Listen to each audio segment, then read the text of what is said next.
What's up, Pamuka Wealth Empire? It's your boy Patrick here, ready to dive into one of the most requested topics on our channel, Bitcoin. We're talking about a digital currency that's either loved or hated, but definitely not ignored. So let's break it down, explore its future, and see if Bitcoin is really on its way to zero.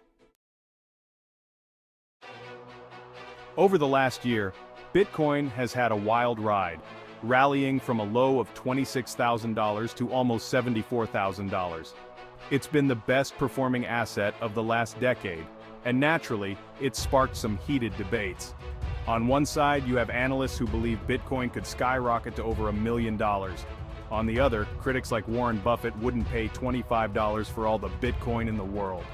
So let's unpack the bull and bear cases for Bitcoin. First, let's talk about the fundamentals of Bitcoin. Created anonymously during the 2008 financial crisis, Bitcoin was designed as a decentralized currency, free from government and bank control. There will only ever be 21 million Bitcoins, with 19.4 million already mined.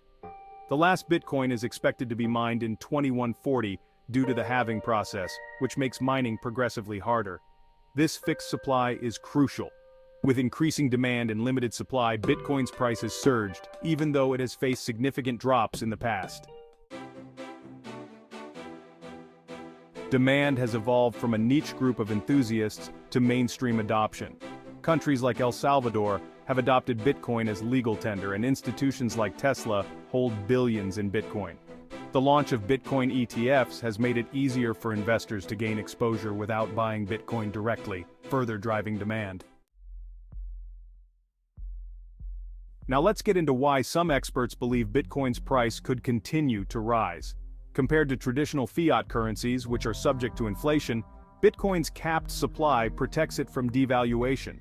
Some compare Bitcoin to gold, citing its scarcity and increasing use as a store of value. Bitcoin excels in attributes essential for a successful currency: scarcity, divisibility, acceptability, portability, durability, and uniformity. And while it's not issued by a government, many see this as an advantage, offering a beacon of freedom from traditional finance. However, not everyone is convinced. Let's hear from some of Bitcoin's biggest critics. Warren Buffett, Charlie Munger, and JP Morgan's Jamie Dimon have all slammed Bitcoin.